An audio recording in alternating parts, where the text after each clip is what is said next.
Hello everyone, today is 2nd of April, now it's about 7 o'clock in the evening Moscow time, and this is second news update of the day, exclusively for our Patreon community.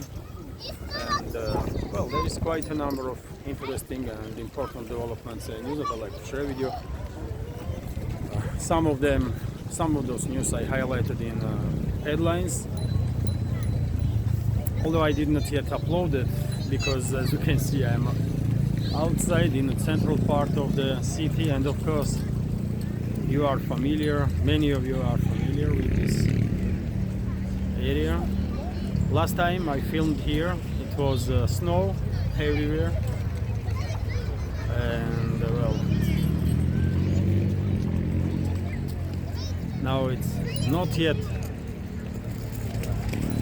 leaves on the trees or flowers, but in a couple of weeks time, of course, this area gonna look much more. It already looks quite okay, but of course, when there are flowers everywhere and leaves on trees, it looks better.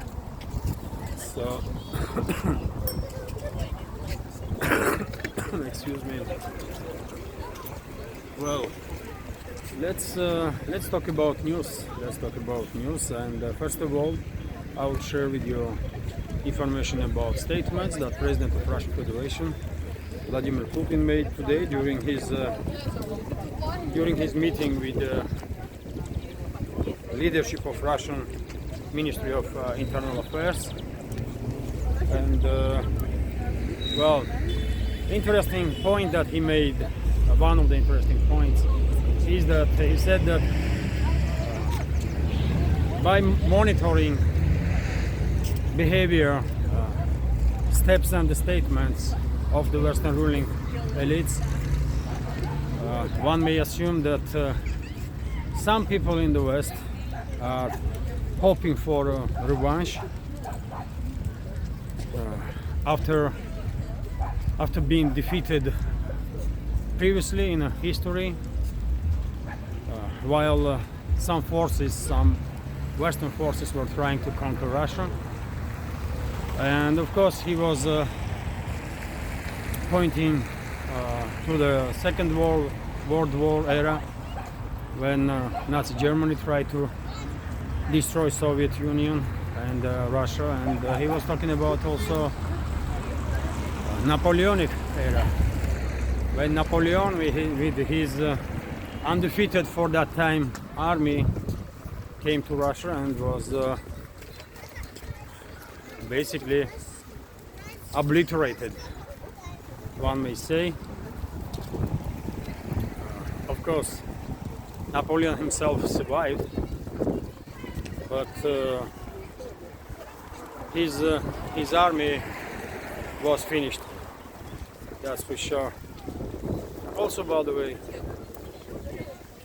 and one, he definitely has a point, isn't it? Because many statements from a number of Western elites, representatives of Western elites, and many steps definitely are indicating that they don't really care that much about interests of their own countries and the citizens of their countries. Something else is driving them, and maybe this something else is exactly their hatred towards Russia and this unfulfilled desire for revenge. Who knows? Also, President of Russian Federation stated today that it is extremely important for Russia society to remain united, and in no circumstances anyone should allow himself to act aggressively towards any of the ethnic or religious groups. Basically, once again reiterated that terrorists and criminals have no nationality or religion. They are just criminals and terrorists, and every country, every society has unfortunately has such individuals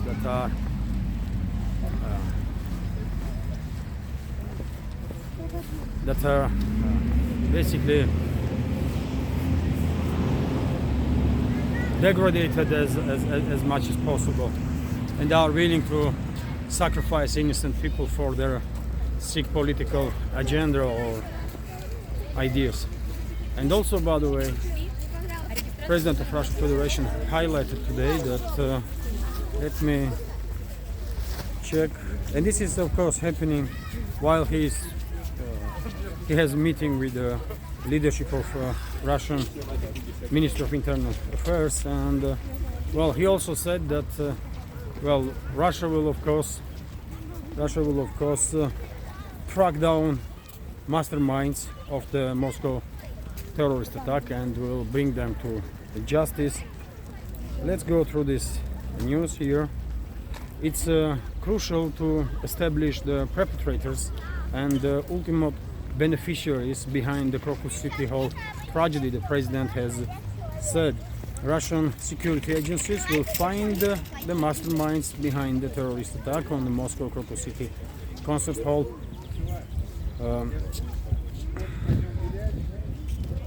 And will bring to justice.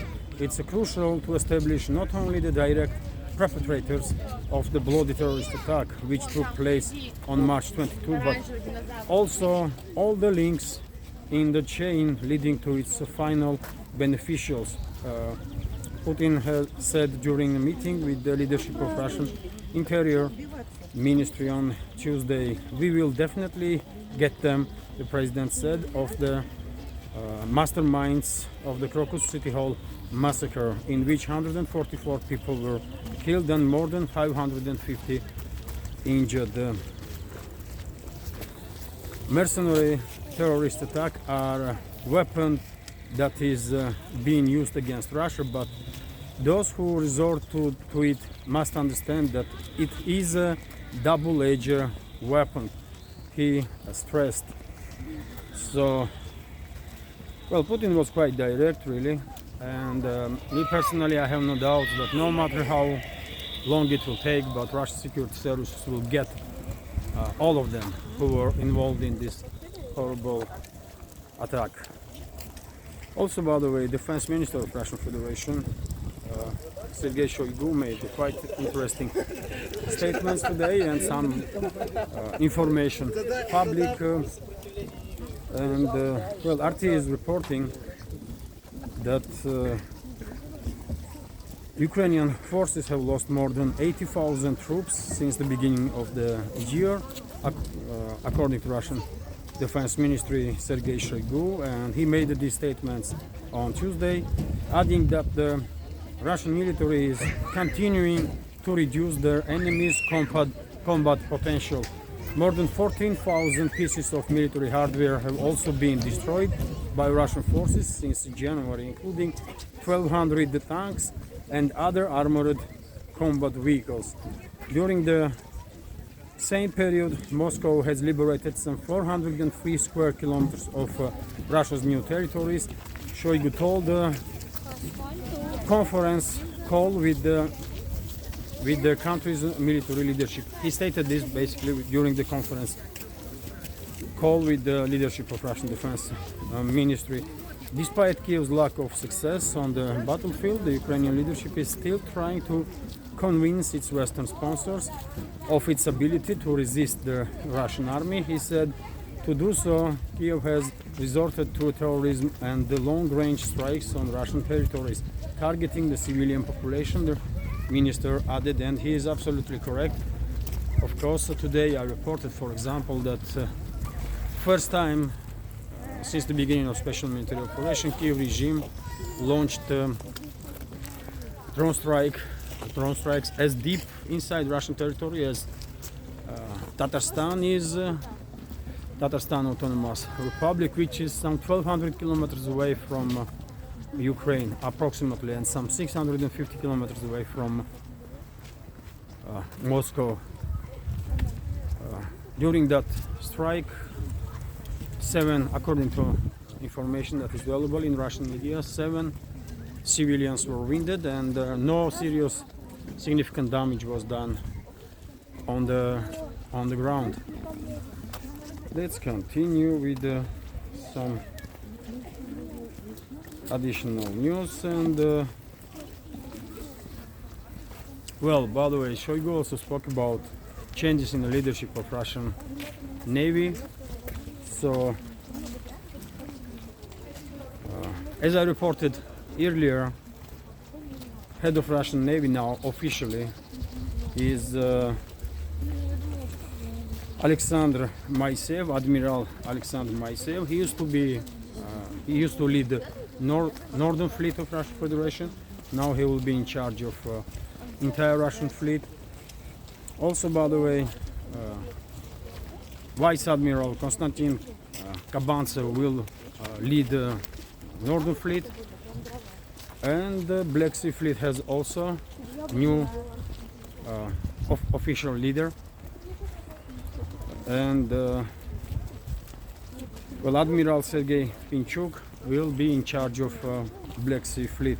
And this is all officials, by the way. Previously we had some information about these changes, although information was partially official. There was no statements from defense minister or Russian president about these appointments, and now it's official.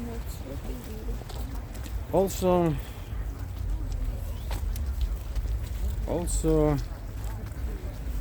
well, unsurprisingly, CNN reported that, and Russian media of course pay attention to this report from CNN.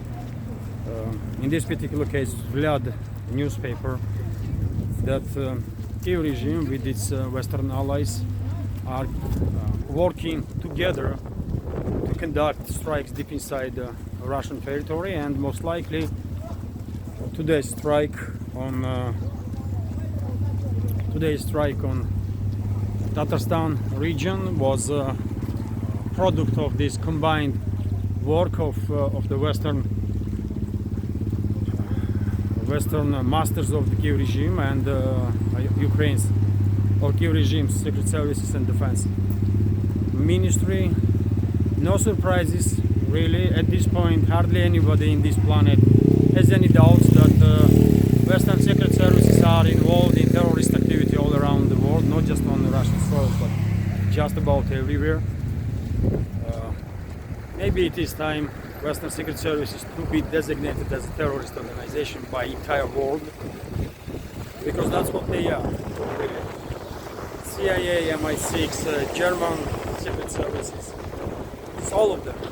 They are mass murderers, criminals, terrorists, and the decline of the Western world definitely has much to do with this type of behavior of the so-called state institutions of the West, step by step, but because of this illegal activity of the Western elites, Western state institutions, reputation of West was demolished everywhere, even in the West itself. So no surprises really. I believe investigation that Russian investigative committee is conducting right now will probably find concrete proofs about involvement, direct or indirect involvement of Western secret services in recent Krakow City Hall terrorist attack also. They are involved anyways because they are actively working with the Ukraine secret services, SBU and main intelligence directorate of Ukraine's defense ministry, and therefore of course they are involved. There can be no doubts about it, but let's see what the investigative committee will say about the level of involvement of the Western intelligence community in these terrorist attacks on Russia. And by the way, Russian president not randomly said these words, that these terrorist attacks are like a double-edged sword. this statement definitely has a deep meaning in it, and this can be interpreted as some sort of warning to the Western elites that they may die from the very sword that they are using against others. Although this is my interpretation of these words, of course. Also, by the way, you might find interesting this information that just 8% of citizens of Ukraine are ready to take up arms against Russia, according to pollster. So the lack of military volunteers is a sensitive issue ahead of mobilization reforms. Leading Ukrainian sociologist has stated most Ukrainians expect their country to win in the armed conflict with Russia, which is, well, I find it difficult to believe that most of citizens of Ukraine really believing in defeating Russia. I mean, probably whenever they were asked during these social studies, they were too afraid to say what they were really think. But anyway, let's continue. So most Ukrainians expect their country to win in the armed conflict with Russia, but just 8% are willing to fight to further for this case. The head of the leading Kiev-based pollster said in an interview published on Tuesday, Vladimir Ponyato, who leads the International Institute of Sociology in the nation's capital, discussed how their world view of the Ukrainian people is reflected in the research conducted by his organization with Ukrainian Pravda media outlet, a local this is local news outlet, media outlet, of course.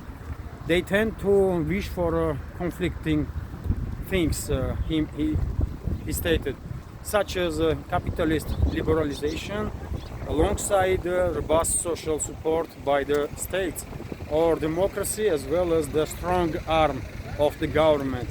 The conundrum is present in what Ukrainians are willing to do to defeat Russia, an outcome that they overwhelmingly believe will end the ongoing hostilities. Certainly many people are willing to act, to send donations or work as volunteers, Ponyato stated, but facing the direct risk to life and taking part in military action, that is much harder.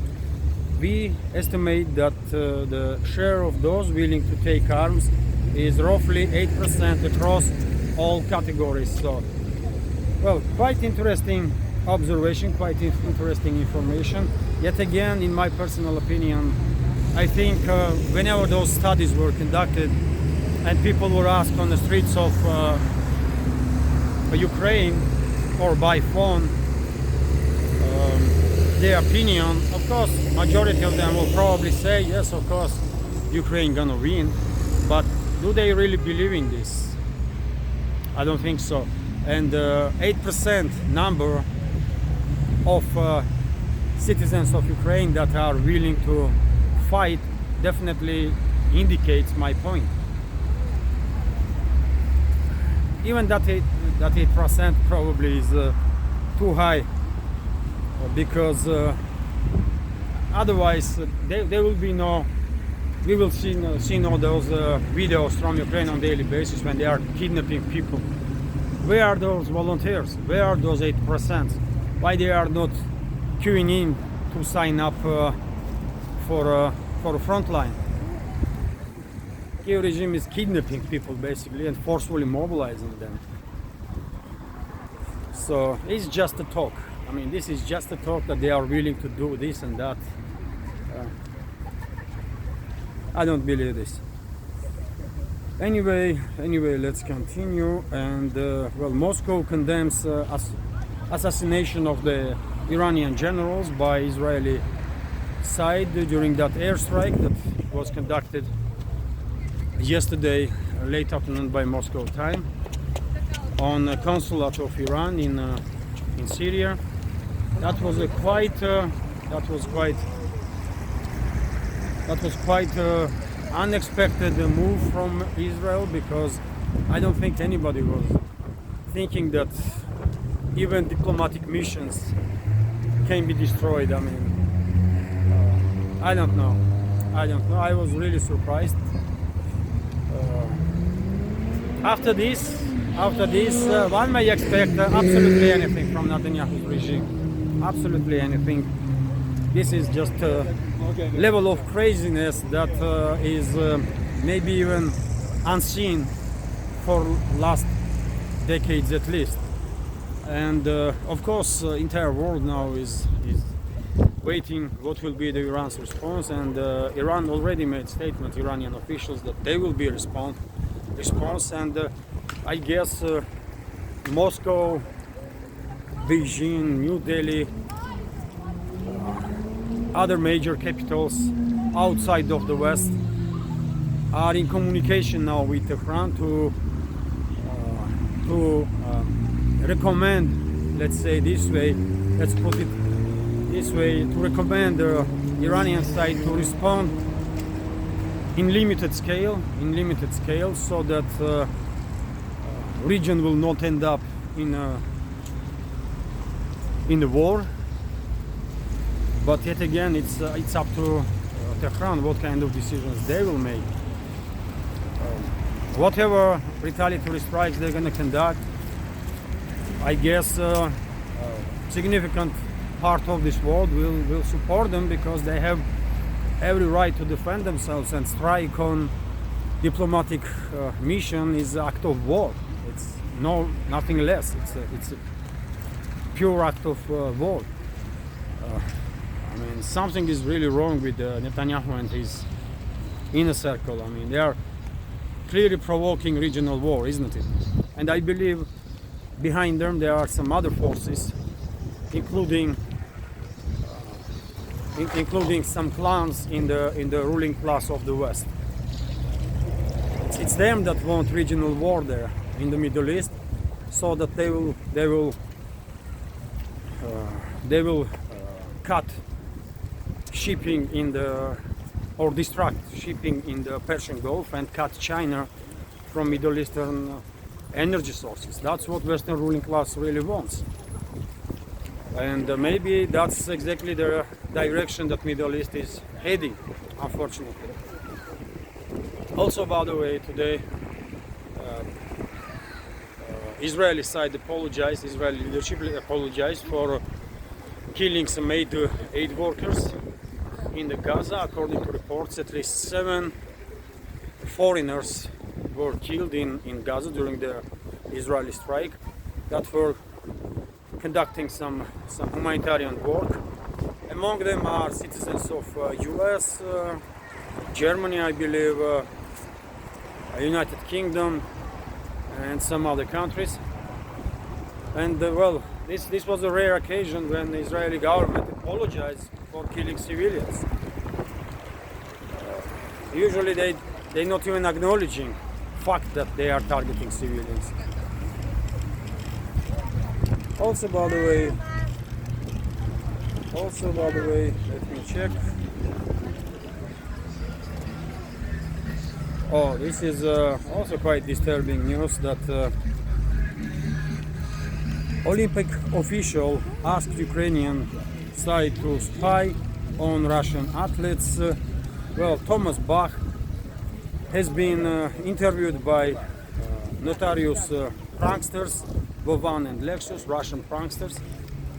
And well, International Olympic Committee President Thomas Bach has admitted to a pair of pranksters that Ukrainians have been asked to spy on Russian athletes online so that they could be banned from the upcoming Paris Games.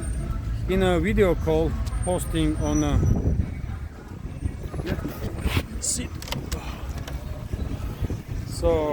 in a video call posted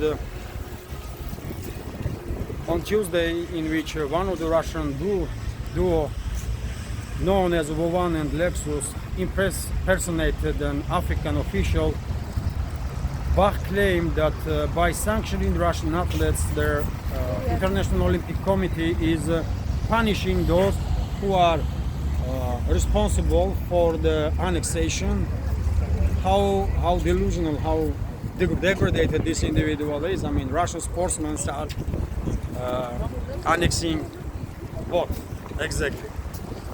But you know, the chief of IOC, International Olympic Committee, was apparently referring to the former Ukrainian regions of Donetsk and Lugansk, Kherson and Zaporozhye, which overwhelmingly voted to join Russia in a public referendum in 2020. No Russian athletes can be played and no Russian flag can be raised at the Paris 2024 Olympics. The AOC president stated, answering a question on whether Russian athletes who support the Ukraine conflict deserve the right to take part in the Olympics, Bach revealed that the Olympic Committee has a special commission which monitors public statements by athletes in support of the government in Moscow. So, by the way, if Russian athletes that want to participate in Olympics, despite the Russian national team being banned, if those athletes are supporting government of Russia and Russia itself, then well, that's enough reason for the so-called Olympic Committee, International Olympic Committee, to ban Russian athletes, which is, I mean, such a level of degradation, degeneration on the part of West that I really finding difficult to, I mean, even comment on it. I mean, what you gonna say? I mean, this is evil. That's what it is, man. These people, these so-called elites in the West, they are really evil and full of hatred. That's what it is. I wonder how these disgraceful individuals end up in a position of power and decision making all over the Western world. In governments, in state institutions, in so-called international organizations, including sporting federations. Probably some groups, by the way, in the shadow were working for decades and decades to promote these degenerates in their positions of power, so that then they will be used as pawns in whatever strategic game real rulers of the West have in mind. I don't know. Just a few days ago, Mayor of Paris stated that Russian athletes not welcomed in Paris, and of course that statement was sounded here in Russia as the Russians are not welcome in Paris, and also Belarusians, just because of their nationality, their citizenship, which is, by the way, for such a statement here in Russia, official will be sacked immediately and most likely will jailed, because that's a promotion of hatred and it's offense here in Russia. You cannot talk like that. But seems like in the West, as long as your hatred is directed towards anybody that Western ruling elites don't like, then you are fine. You can spread hatred as much as you want, and that's what is happening in the West, unfortunately, in collective West. Although there are some hopes, because of course I want to believe that majority of the Western society has very different opinion, and they are disagree with this immense Russophobia and xenophobia that we are seeing from Western ruling class and their propaganda outlets. Anyway, let's continue. And by the way, Russian Foreign Ministry, of course, commented on this topic of statements of international, so-called International Olympic Committee, and condemned it. Also interesting news that Boeing 777 diverted its flight in because being few hours in the flight because of toilet overflow into cabin. Yet another incident with the Boeing planes, and this company most likely are going down because it's day in, day out. Something is happening with the Boeing planes worldwide, and if I was head of any avia company, I would definitely ground all the Boeings if I had any. Because well, quality control in Boeing and maintenance work is just unacceptably low. Something. Some may even think that some kind of sabotage is taking place to bring down this company. That's how unbelievable entire this story is when one of the giants of the field is basically unable to deal with the quality control issues.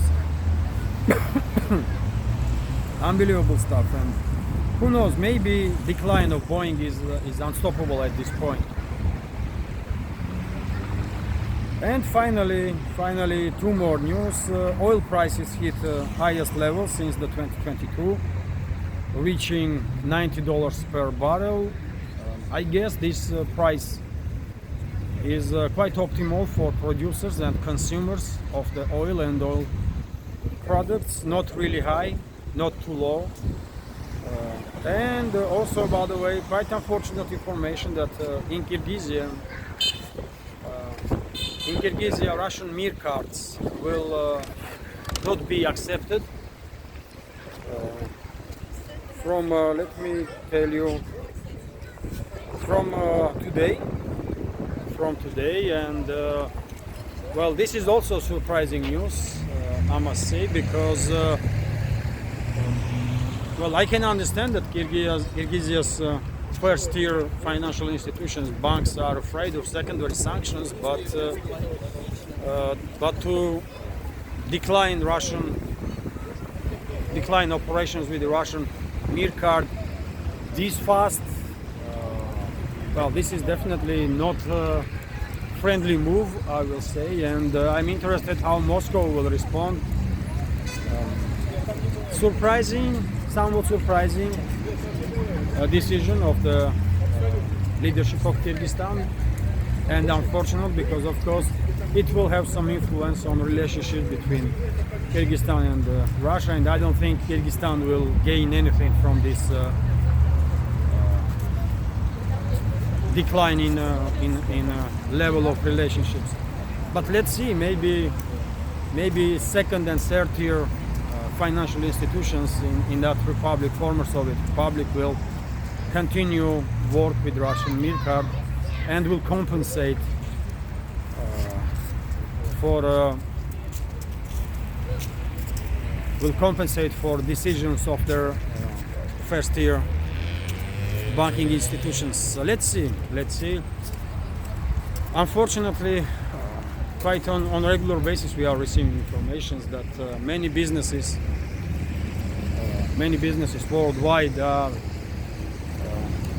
especially developed businesses, first-tier companies, are downgrading their relationships with Russian clients because they are afraid of sanctions, secondary sanctions of Washington, London, and Brussels, and this is definitely one more reason. I'm talking about this topic constantly, but this is definitely a reminder how necessary it is to create some alternative financial and banking system, alternative to the Western one. And maybe, by the way, we will hear something about developments of these alternative systems this autumn in Kazan, when summit of BRICS will take place, maybe even earlier, because well, it's so obvious that this alternative financial and banking system has to be created. I mean, it's just too obvious. So okay, I will end this update now. Hopefully you will find it interesting and informative. Thank you very much for your attention and support. Have a great day and take care.